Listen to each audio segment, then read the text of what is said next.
सभी साथियों का मेरे YouTube चैनल गंगाधर 233 पर हार्दिक स्वागत है। साथियों, आज हम गांधी संस्कार परीक्षा 2019 भाग 5 को लेकर आ रहे हैं, जो कि महात्मा गांधी की पुस्तक सत्य के प्रयोग पर आधारित है। और साथियों, ये कल जो भाग 5 है वो कल प्रकाश जारी होने वाला था, परंतु काफ़ी खांसी और जुकाम के कारण है मैं इनको जारी नहीं किया, इसलिए क्षमा चाहता हूँ। थोड़ी आज भी है समस्या है बोलने में, तो फिर भी मैं ये कोशिश कर रहा हूँ कि आपको ये वीडियो जल्दी से जल्दी दूँ। तो चलते हैं हम इसे प्रश्नोत्तरी कार्यक्रम में भाग 5 पर आधारित एक क्वेश्चन है, लगभग 45 के आसपास है। तो सबसे पहला प्रश्न बना है कि गांधी जी के अनुसार एंड्रयूज की त्रिमूर्ति में कौन शामिल नहीं है? तो कविवर, सरदानंद, सुशील रुद्र या दिनेश वाचा। तो एंड्रयूज की त्रिमूर्ति में है ये शामिल थे, कविवर शामिल थे, सरदानंद शामिल थे और सुशील रुद्र शामिल थे। ये दिनेश वाचा शामिल नहीं थे। तो ये आंसर हो गया। भारत के आगमन पर किस जीत को गांधी जी ने सत्याग्रह की शुरुआत माना? जब भारत गांधी जी आए थे 1915 में, तो आते ही उनको एक गांव से है चुंगी कर हटाने के बारे में है उन्होंने वायसराय से पत्र व्यवहार किया और उनको सफलता मिली। तो गांधी जी ने उसको है कहा कि ये उनकी जो सत्याग्रह की है जीत की शुरुआत है। तो वो कौन सी थी? नौगांव की चुंगी हटाने का बिल्कुल नहीं था। ये विरम गांव की विरम गांव का चुंगी कर हटाने का, तो ये आंसर था। तो बी आंसर हो गया। काका के नाम से कौन प्रसिद्ध थे? काका के नाम से केशव देव पांडे, फड़के, हरिहर शर्मा या कालेलकर। तो ये कालेलकर था, यहाँ ऑप्शन डी है। तो ये कालेलकर प्रसिद्ध थे, काका कालेलकर के नाम से जानते थे इसको, प्रसिद्ध थे काका कालेलकर के नाम से।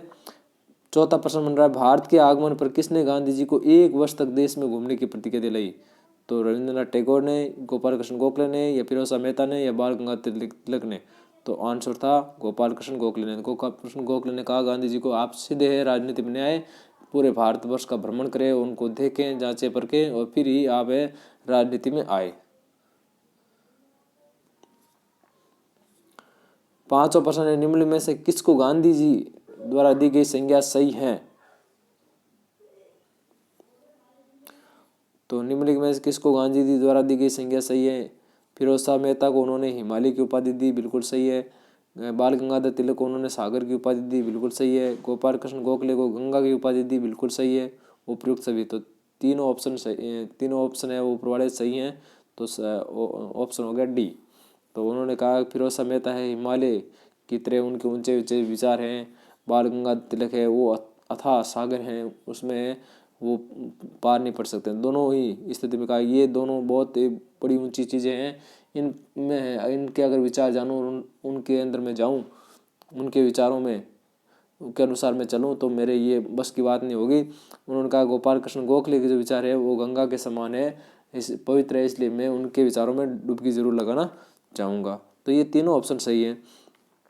गांधी जी ने अपनी आत्मकथा में पाखाने की स्वच्छता पर अत्यधिक बल दिया, यानी हर जगह है पाखाने की, हर जगह, चाहे वो विलायत गए हो या फिर वो दक्षिण अफ्रीका गए हो या भारत में रहे हो, उन्होंने सभी जगह हैं। या 1915 में भारत आने के बाद में उन्होंने जहाँ जहाँ कांग्रेस का अधिवेशन वहाँ गए थे, तो सभी जगह उन्होंने पाखाने की स्वच्छता के बारे में विशेष से महत्व दिया था। उसकी स्वच्छता के बारे में काफ़ी लिखा है। तो ये पाखाना होता है क्या है? मूत्रालय, शौचालय, रसोईघर या बैठक कक्ष। तो पाखाना होता है शौचालय, जहाँ पर लेटरिन की जाती है, ये शौचालय है। वर्तमान केंद्र सरकार ने गांधी जी के सम्मान में पाखाने की स्वच्छता पर कौन सी योजना चलाई? इस सरकार ने पिछले कार्यकाल में एक योजना चलाई थी पाखाने की स्वच्छता, तो शौचालय की स्वच्छता था। तो वो कौन सा अभियान था? स्वच्छ भारत अभियान, उज्ज्वला योजना, मुद्रा योजना या प्रधानमंत्री जन धन योजना। तो वो था स्वच्छ भारत अभियान। 8वां प्रश्न देखें, 1915 में कुंभ के मेले में है गांधी जी कहाँ गए थे? कहाँ पर 1915 में कुंभ का मेला आयोजित हुआ था? नासिक, उज्जैन, हरिद्वार या ऋषिकेश। तो 1915 का कुंभ मेला है वो हरिद्वार में आयोजित हुआ था। कुंभ मेले में ट्रेन से जाने वाले हिंदू श्रद्धालु किस नाम का पानी पीते थे? किस नाम की जो पानी की बोतल आती थी उससे पानी पीते थे? तो वो था हिंदू बोतल या हिंदू पानी, मुसलमान पानी, शीतल पानी, बिस्लेरी पानी। तो आंसर है हिंदू पानी। जब वो ट्रेन पर है पानी देने वाले कहते थे हिंदू पानी, हिंदू पानी, हिंदू पानी, तो हिंदू श्रद्धालु है वो पानी पीते थे। इसी प्रकार कहते थे मुसलमान पानी, मुसलमान पानी, तो वो मुस्लिम लोग है उनके हाथों का पानी पीते थे। तो इतना उस समय भेदभाव था, या हम कह सकते हैं दोनों धर्मों में इतनी ज़्यादा है वो गहरी खाई थी। 10वां देखे, कुंभ के मेले के दौरान गांधी जी ने क्या पाखंड देखे? 5 पैरों वाली गाय देखी, बिल्कुल ये पाखंड गांधी जी ने देखा था। उसका रेशे भी बताया था गांधी जी ने कि ये कोई 5 पैरों वाली गाय नहीं है, बल्कि क्या है कि जब कोई गाय का बछड़ा उसके शरीर में मर जाता है तो लोग क्या करते हैं कि उसके जो बछड़े का एक पैर है वो उसकी खाल को काट कर बाहर निकाल देते हैं और फिर वहीं उसको सील देते हैं। इस प्रकार लगता है कि गाय के 5 पैर हैं। तो वो पाखंड भी गांधी जी ने वहाँ देखा था। लोगों की दूरदर्शिता भी उन्होंने वहाँ देखी थी। साधुओं का भोंडापन भी वहाँ भी देखा था। उपयुक्त सभी, बिल्कुल ये तीनों ऑप्शन ऊपर वाले हैं वो सारे सारे सही हैं। 11वां प्रश्न देखें कि 1915 का जो कुंभ का मेला हुआ था तो उसमें गांधी जी के अनुसार कुंभ के मेले में कितने लोग आए थे? 15 लाख, 16 लाख, 17 लाख, 20 लाख। तो गांधी जी के अनुसार 17 लाख है वहाँ पर श्रद्धालु है कुंभ के मेले में आए थे 1915 में। 12वां क्वेश्चन, साथियों आपसे आग्रह है कि आप मेरे वीडियो को सब्सक्राइब जरूर करें, लाइक करें, शेयर करें। आपके सब्सक्राइब करने से हैं आपका क्वेश्चन नहीं बिगड़ने वाला। आपको है मेरे आने वाले जो वीडियो होंगे उनके बारे में बिल्कुल आपको है सूचना मिल जाएगी। मैंने मेरा एक PDF पहले जारी हुआ था, उसमें ये लिखा हुआ था कि मॉडल पेपर वो 13/12/2019 को जारी होगा, परंतु वो है मॉडल पेपर उसमें 13 की जगह 15 था, तो वो कल जारी होना है। तो इससे अगर आप सब्सक्राइब करेंगे तो उसी समय आपको पता चल जाएगा कि मैंने कोई वीडियो अपलोड किया है। तो वो सब्सक्राइब करना आपके हित के लिए। इसी प्रकार में आने वाले समय में है कक्षा 10 गणित के है कुछ महत्वपूर्ण चैप्टर बोर्ड परीक्षा के हिसाब से लाने का मेरा प्रयास है, मानस है। तो उससे संबंधित भी आपको जानकारी मिलती रहेगी। तो आशा करता हूँ आपको वो भी अच्छी लगेगी। आप मेरे साथ जुड़े रहेंगे, इसलिए सब्सक्राइब जरूर करें। 12वां प्रश्न हम देखते हैं, गांधी जी ने कुंभ मेले के दौरान खाने में 5 चीज़ों से अधिक चीज़ें नहीं लेने का व्रत किया। तो ये भी प्रश्न ऐसा भी पूछा जा सकता है, गांधी जी कितनी चीज़ों से अधिक खाने में नहीं लेने का व्रत किया? तो आंसर होगा 5। यहाँ उत्तर ऐसा पूछा है, गांधी जी ने कुंभ के मेले में खाने में 5 चीज़ों से अधिक चीज़ें नहीं लेने का व्रत किया, इससे उनको फायदा क्या हुआ, लाभ क्या हुआ? तो गांधी जी ने बताया खुद ने कि उनका है वो जीवन काल बढ़ा, बिल्कुल सही है। बीमारियों से उनकी रक्षा हुई, ये भी सही है।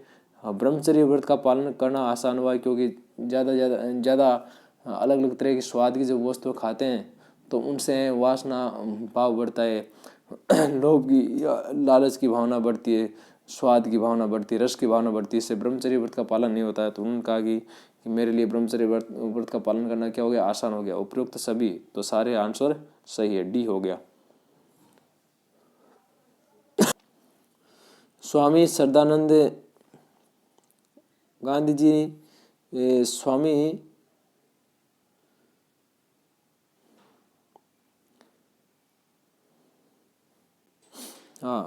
गांधी जी ने स्वामी श्रद्धानंद को जनेऊ नहीं धारण करने का क्या कारण बताया? जब कुंभ के मेले के दौरान जब स्वामी श्रद्धानंद जी उनसे हरिद्वार में मिले थे तो उन्होंने गांधी जी से पूछा कि आप है उच्च कोटि के होते हैं वे भी क्यों जनेऊ नहीं पहनते? हिंदू धर्म में ये माना जाता है कि प्रथम 3 वर्ण क्षत्रिय, ब्राह्मण और वैश्य, ब्राह्मण क्षत्रिय वैश्य, तीनों वर्ण तो है जनेऊ पहनने चाहिए। शूद्रों के लिए जनेऊ अनिवार्य नहीं था। तो उन्होंने कहा आपने जनेऊ क्यों नहीं पहना? तो उन्होंने उनका कारण बताया कि उन्होंने जनेऊ क्यों नहीं पहना, कि पहला कि वो कह रहे थे कि असंख्य हिंदू होते हुए भी जनेऊ नहीं पहनते, फिर भी वो हिंदू है तो फिर मैं क्यों पहनूं? कि ऐसे जो अस्पृश्य जिनको समझा जाता है, अछूत जिनको समझा जाता है, वो लोग करोड़ों की संख्या में वो जनेऊ धारण नहीं करते, उनको है हिंदू, उन्हें भी हिंदू माना जाता है, तो फिर मैं अपने धर्म को प्रदर्शित करने के लिए जनेऊ क्यों पहनूं? दूसरा, जनेऊधारी अस्पृश्यता को बढ़ावा देते हैं, कि जो जनेऊधारी पंडित बने हुए बैठे हैं मंदिरों में, मठों में, उन लोगों ने क्या किया है, इस अस्पृश्यता को यानी छुआछूत को है बढ़ावा दिया है, तो उसके लिए वो जिम्मेदार है। ये भी बात उन्होंने सही कही थी।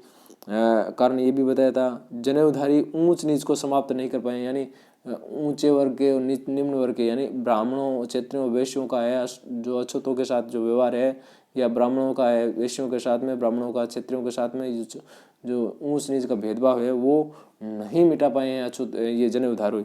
ये भी सही था। जनेऊधारियों ने सामाजिक समानता को बढ़ावा दिया है, तो सामाजिक समानता तो कभी बढ़ी नहीं, यानी समाज में विषमता रही, 4 वर्ण हो गए और चारों में विषमता थी, तो ये कारण नहीं था। बाकी तीनों कारण उन्होंने बताए थे। आंसर हो गया डी। तो यह पूछा गया कारण नहीं बताया, तो आंसर हो गया डी।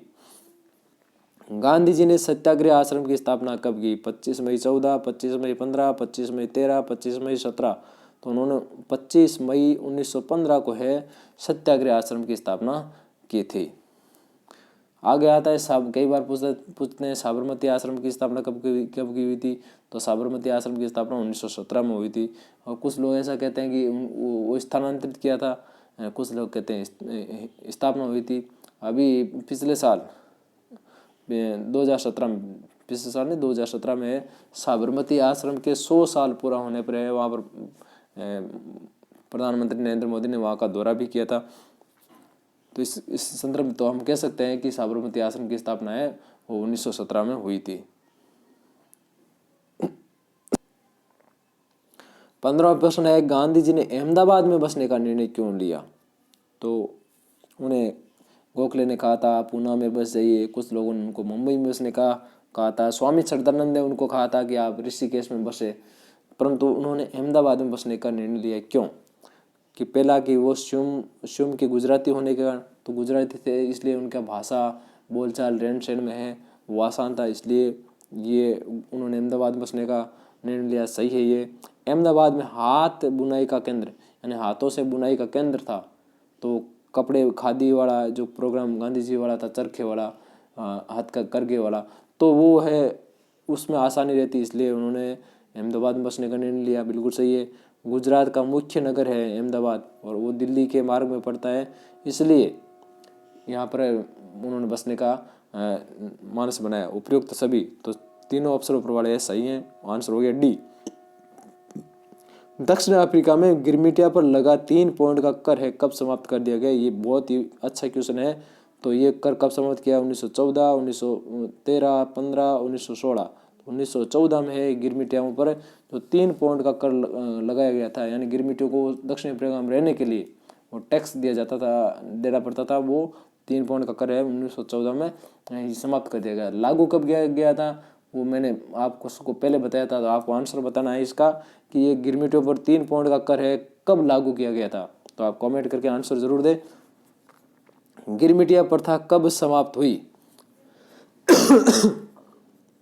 1916 में, 1914 में, 1917 में, 1915 में। तो ये गिरमिटिया प्रथा है 1917 में है समाप्त हुई थी। आप कमेंट में आंसर जरूर दें कि ये प्रथा प्रारंभ कब हुई थी। मैंने इसका पहले वर्ण किया था पिछले क्वेश्चनों में, तो आपको बताना है कि गिरमिटिया प्रथा है कब प्रारंभ हुई। समाप्त हुई 1917 में, प्रारंभ कब हुई थी। इसी प्रकार ये गिरमिटियों पर लगा 3 पॉइंट है 3 पॉइंट का कर समाप्त हुआ 1914 में, प्रारंभ कब हुआ इसका आंसर आपको देना है। गांधी जी चंपारण है वो किसके बुलावे पर गए थे? गांधी जी चंपारण है वो किसके बुलावे पर गए थे? राजेंद्र प्रसाद के, राजकुमार शुक्ल के, मदन मोहन मालवीय के, या ब्रिज किशोर बाबू के? तो वो थे राजकुमार शुक्ल के। वो वहाँ के किसान थे। उन्होंने गांधी जी से मिलकर है कहा कि वकील बाबू आप वहाँ चलिए, हम आपको सब कुछ बताते हैं। ये उनके है कथन थे। तो राजकुमार शुक्ल के निमंत्रण पर है गांधी जी चंपारण गए।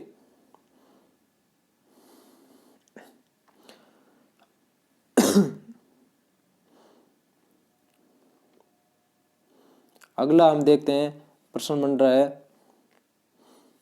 चंपारण का आंदोलन कब हुआ? तो चंपारण आंदोलन कब हुआ? 1916, 18, 1917, 1919। तो ये हुआ था चंपारण आंदोलन 1917 में। बहुत ही फेमस आंदोलन था। गांधी जी का भारत में प्रथम है वो सत्याग्रह है। साबरमती आश्रम की स्थापना कब हुई थी? 1916 में, 1918 में, 1915 में, 1917 में। तो साबरमती आश्रम की स्थापना 1917 में हुई थी। सत्याग्रह आश्रम की स्थापना 1915 में हुई थी। वहाँ पर गांधी जी को वो सूटेबल नहीं लगी, फिर उन्होंने वहाँ से खाली कर दिया और फिर साबरमती नदी के किनारे था वहाँ पर उन्होंने आश्रम स्थापित किया 1917 में, जिसके 100 साल पूरे हुए थे 2017 में। वहाँ पर प्रधानमंत्री मोदी है वो गए थे। अहमदाबाद मजदूर आंदोलन है वो कब हुआ था? वो 1916, 1918, 1915, 1917।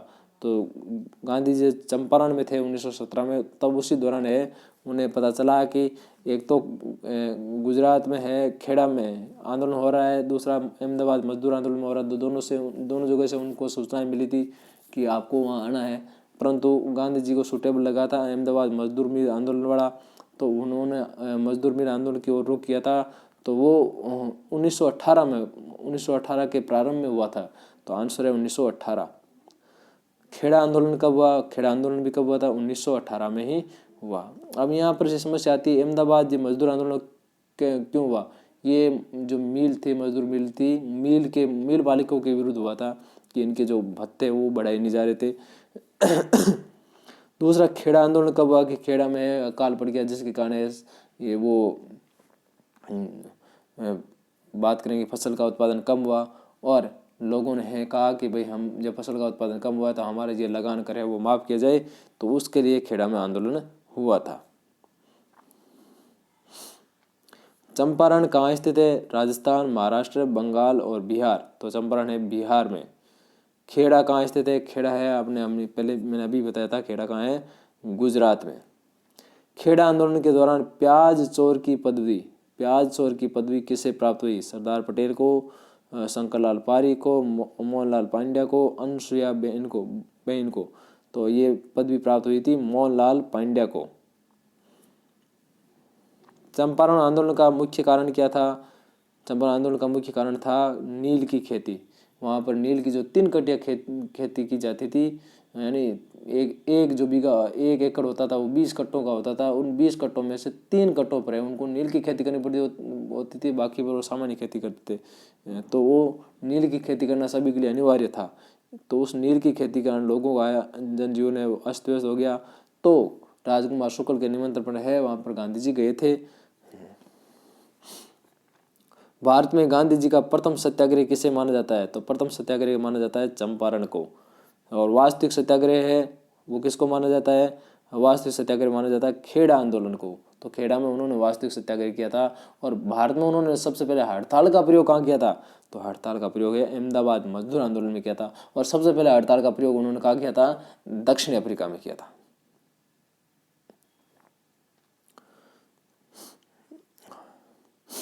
रोलेट एक्ट के विरोध में गांधी जी ने मुंबई में हड़ताल कब रखी? 6 अप्रैल 1919 को, 30 मार्च 1919 को, 8 अप्रैल 1919 को, 13 अप्रैल 1919 को। तो उन्होंने 6 अप्रैल 1919 को है मुंबई में हड़ताल रखी थी रोलेट एक्ट के विरोध में। इस रोलेट एक्ट को कहा जाता है नो वकील, नो दलील, नो अपील, ऐसा कानून था, काला कानून कहा था, जिसमें अंग्रेज सरकार किसी भी भारतीय को शक के आधार पर है गिरफ्तार करके जेल में डाल सकती थी। वो अपील भी नहीं कर सकता था उसके खिलाफ, न वकील खड़ा कर सकता था और न ही कोई दलील दे सकता था। तो इसको काला कानून कहा था। 30वां प्रश्न देखो, जलियांवाला बाग हत्याकांड की जांच करने हेतु कौन सी समिति गठित की गई थी? तो रोलेट एक्ट के विरोध में जो पंजाब के अमृतसर में है जलियांवाला बाग में कुछ लोग हैं आंदोलन कर रहे थे, तो उन पर है फायरिंग करके काफ़ी लोगों को मार दिया गया जनरल ओडायर के आदेश पर। तो उस हत्याकांड की जांच करने के लिए अंग्रेज सरकार ने, ब्रिटिश सरकार ने कौन सी कमेटी गठित की थी? Hunter committee, Minto committee, Simon committee या मैकाले कमेटी? तो आंसर है हंटर कमेटी। जलियांवाला बाग हत्याकांड कब हुआ था? 8 अप्रैल 1919 को, 13 अप्रैल 1919 को, 11 अप्रैल 1919 को और 15 अप्रैल 1919 को। तो आंसर है 13 अप्रैल 1919 को। और 13 अप्रैल को क्या था? बैसाखी, और बैसाखी का दिन था। और बैसाखी है वो सिखों का है काफ़ी फेमस है, ये क्या है, त्यौहार है। तो उस त्यौहार के दिन है वो सभा कर रहे थे और शांतिपूर्ण सभा पर है उन्होंने गोलियां चलाई जिसमें हजारों लोग हैं मारे गए थे। और यहाँ तक कहा जाता है कि जनरल ओडायर है वो उन लोगों को मारने के लिए पहले से ही उसने मानस बना लिया था और वो साथ में अपने एक तोप भी लेकर गए थे, परंतु तोप है उस सभा स्थल पर सांकड़ा रास्ता होने के कारण वो जा नहीं सकी, वरना वो उन लोगों को तोप से उड़ाने वाले थे। कांग्रेस ने किसकी अध्यक्षता में है जलियांवाला बाग हत्याकांड की जांच समिति गठित की? तो ब्रिटिश सरकार ने तो हंटर कमेटी का गठन किया था, परंतु साथ साथ में कांग्रेस सर ने भी है क्या किया, उनकी उसकी इस हत्याकांड की जांच करने के लिए अपने स्तर पर एक जांच दल गठित की गई थी। तो ये 5 सदस्यीय जांच दल था। तो उसका अध्यक्ष किसको बनाया था? मदन मोहन मालवीय को, महात्मा गांधी को, मोतीलाल नेहरू को, CR दास को। तो अध्यक्ष बनाया था मदन मोहन मालवीय को। गांधी जी के लिए पहली खादी की धोती किसने तैयार की थी? तो गांधी जी के लिए पहली खादी की धोती है वो गंगा बहन ने तैयार की थी। आंसर है गंगा बहन। मेरे पास एक बड़ा सहारा था जो आज टूट गया। गांधी जी ने किसके निधन पर ये शब्द कहे? गोपाल कृष्ण गोखले के, बाल गंगाधर तिलक के, मदन मोहन मालवीय के, फिरोज शाह मेहता के। तो आंसर है बाल गंगाधर तिलक। तब ऐसे आंदोलन प्रारंभ हो रहा था 1 अगस्त 1920 को। तो उसी दिन है बाल गंगाधर तिलक का निधन हो गया था। यानी ऐसे आंदोलन के प्रारंभ के प्रथम दिन ही कांग्रेस को एक बड़ा आघात लगा था। तो गांधी जी ने ये कहा कि मेरे पास एक बड़ा सहारा था जो आज टूट गया। 35वां, कांग्रेस के किस अधिवेशन में असहयोग आंदोलन का प्रस्ताव पारित हुआ? तो यहाँ पर पारित होने की बात हो रही है, किस अधिवेशन में? कोलकाता, बेलगाम, बम्बई या नागपुर? तो 1920 के जो नागपुर का अधिवेशन हुआ था दिसंबर 1920 को, तो उसमें है नागपुर के अधिवेशन में असहयोग आंदोलन का प्रस्ताव पारित हुआ। काफ़ी इंपॉर्टेंट क्वेश्चन है, आप इसको रट के मान सकते हैं कि एक परीक्षा में आएगा। कांग्रेस के किस विशेष अधिवेशन में असहयोग आंदोलन के प्रस्ताव को स्वीकार किया गया? पारित तो किया गया कहाँ? नागपुर में। पारित करने से पहले स्वीकार किया गया था। कांग्रेस की जो वर्किंग कमेटी में उसको एक्सेप्ट किया गया था। तो वो कौन सा अधिवेशन था? नागपुर का, कोलकाता का, मद्रास का, मुंबई का। तो ये एक विशेष अधिवेशन था और इसी लिए असहयोग आंदोलन के लिए ही इस विशेष अधिवेशन को बुलाया गया था। तो वो था कोलकाता का विशेष अधिवेशन 1920। तो ये कब हुआ था? सितंबर में हुआ था। कब हुआ था? सितंबर 1920 में हुआ था। और फिर इसमें सितंबर 1920 में उसको उस प्रस्ताव को स्वीकार किया गया था। और दिसंबर 1920 में जब नागपुर का अधिवेशन हुआ था तो उसको है पारित कर दिया गया था। और इससे पहले है 1 अगस्त 1920 को ही है वो ऐसे आंदोलन है प्रारंभ हो गया था। कांग्रेस के 1920 के कलकत्ता विशेष अधिवेशन के अध्यक्ष कौन थे? जब कलकत्ता में विशेष अधिवेशन हुआ था जिसमें ऐसे आंदोलन को स्वीकार किया गया था, उसमें अध्यक्ष कौन थे? महात्मा गांधी, बाल गंगाधर तिलक, लाला लाजपत राय या चैतन्य दास? तो अध्यक्ष थे लाला लाजपत राय।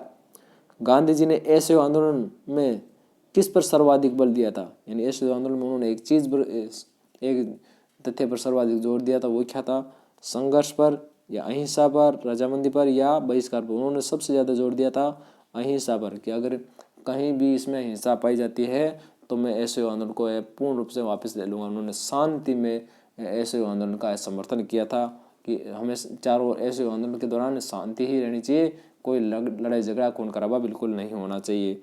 इसीलिए तो है जब 5 फरवरी 1922 को जब चोरी चोरा कांड पे 22 पुलिस वालों को जिंदा जला दिया गया तो गांधी जी ने तत्काल प्रभाव से ऐसे आंदोलन वापस ले लिया। उन्होंने कहा कि मैं इस आंदोलन को हिंसक होने से बचने के लिए ऐसे कई आंदोलन है वो न्यौछावर कर सकता हूँ, इसलिए उन्होंने आंदोलन वापस ले लिया।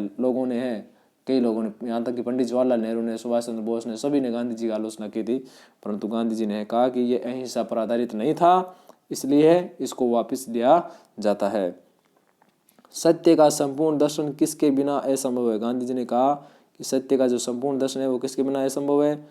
त्याग, भक्ति, अहिंसा, संघर्ष। तो अहिंसा आंसर सही है कि अहिंसा के बिना है सत्य का संपूर्ण दर्शन है कभी भी नहीं होना चाहिए, कभी नहीं होगा। 40वां क्वेश्चन देखे, गांधी जी के धर्म और राजनीति के संबंध में क्या विचार थे? गांधी जी ने धर्म और राजनीति के संबंध में क्या कहा था? धर्म और राजनीति में घनिष्ठ संबंध है, बिल्कुल सही। उन्होंने कहा था धर्म का राजनीति से कोई लेना देना नहीं है, ये गलत है। उपरोक्त दोनों तो है नहीं, एक सही है एक गलत है, उपरोक्त में से कोई नहीं, तो ये भी नहीं है ये भी नहीं है, आंसर हो गया ए। आगे देखते हैं 41वां क्वेश्चन। गांधी जी ने अपनी पुस्तक सत्य के प्रयोग से पाठकों को क्या शिक्षा देना चाहते हैं, यानी ये पुस्तक थी सत्य के प्रयोग, उसके द्वारा है उन्होंने क्या सीख दी पाठकों को। सत्य बोलने की बिल्कुल सही है, अहिंसक रहने की बिल्कुल सही है, नैतिक होने की ये भी सही है, उपरोक्त सभी।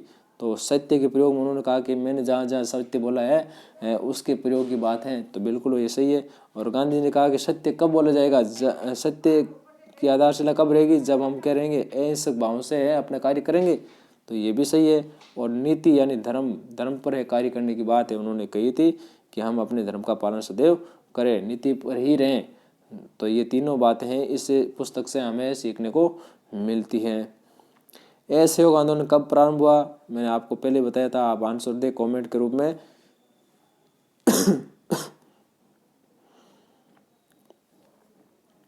आगे देखते हैं, असहयोग आंदोलन शुरू होने से पूर्व है गांधी जी अंग्रेजों को गांधी जी ने कौन सा पुरस्कार लौटा दिया था। अंग्रेजों ने गांधी जी को पुरस्कार दिया था प्रथम विश्व युद्ध में अंग्रेजों की तरफ से गांधी जी को भाग लेने के लिए, तो उस पदक को उन्होंने वापस लौटा दिया था। वो कौन सा था, केसर हिंद, जुलू पदक, नाइटहुड सम्मान या उपरोक्त में से कोई नहीं, तो वो था केसर हिंद। तो गांधी जी ने जो प्रथम विश्व युद्ध हो रहा था तो उन्होंने कहा था कि हमें अंग्रेजों की सहायता करनी चाहिए, इसलिए अंग्रेजों की सहायता करने के लिए अंग्रेजों की सेना में भारतीय लोगों को भर्ती कराने के लिए गांधी जी ने जो प्रयास किया था, उसके लिए अंग्रेज सरकार ने उनको केसर हिंद की उपाधि से सम्मानित किया था। तो जब असहयोग आंदोलन प्रारंभ हुआ तो उससे पहले गांधी जी ने असहयोग आंदोलन के समर्थन में केसर हिंद की उपाधि है वो अंग्रेजों को सौंप दी, लौटा दी, वापस लौटा दी।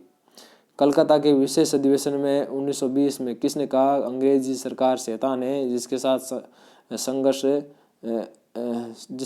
संघर्ष सहयोग संभव नहीं है, जिसके साथ सहयोग संभव नहीं है, संघर्ष नहीं है जिसके साथ सहयोग संभव नहीं है। अंग्रेज सरकार शैतान है जिसके साथ सहयोग संभव नहीं है, तो ये कथन किसने कहा था, महात्मा गांधी ने कहा था। ये कथन किसका था, महात्मा गांधी का था। 45 में देखे, कांग्रेस के नागपुर अधिवेशन 1920 के अध्यक्ष या सभापति कौन थे। तो ये नागपुर का अधिवेशन क्यों इम्पोर्टेंट, क्योंकि नागपुर अधिवेशन में ही ये जो असहयोग आंदोलन है वो पारित हुआ था, इसका प्रस्ताव पारित हुआ था। इसके सभापति कौन थे, इसके सभापति थे विजय राघवाचार्य, या अध्यक्ष कह सकते हैं या सभापति कह सकते हैं। तो काफ़ी इम्पोर्टेंट क्वेश्चन है। और अंतिम देखें, गांधी जी के असहयोग आंदोलन का विरोध किसने नहीं किया था। गांधी जी ने जब असहयोग आंदोलन का प्रस्ताव रखा था कलकत्ता के विशेष अधिवेशन में, तो उसका विरोध किसने नहीं किया, एनी बेसेंट ने विरोध किया था बिल्कुल। मोहम्मद अली जिन्ना ने भी असहयोग आंदोलन का विरोध किया था, चित्तरंजन दास ने भी विरोध किया था, अली बंधुओं ने इसका विरोध नहीं किया था। तो ये आंसर सही हो गया। तो अली बंधुओं ने गांधी जी के असहयोग आंदोलन का है समर्थन किया था, विरोध नहीं किया था, बाकी इन तीनों ने विरोध किया था। तो इस प्रकार आपको ये 46 क्वेश्चन है मिले। आशा करता हूँ कि आपको अच्छा लगे होंगे। साथियों, कल मैं है इस पर आधारित एक वो मॉडल पेपर आपको डालूंगा और OMR शीट से भी आपका परिचय कराऊंगा कि OMR शीट है आपको कैसे भरनी है। तो आशा करता हूँ आपको वीडियो अच्छा लगेगा। धन्यवाद। जय हिंद, जय भारत।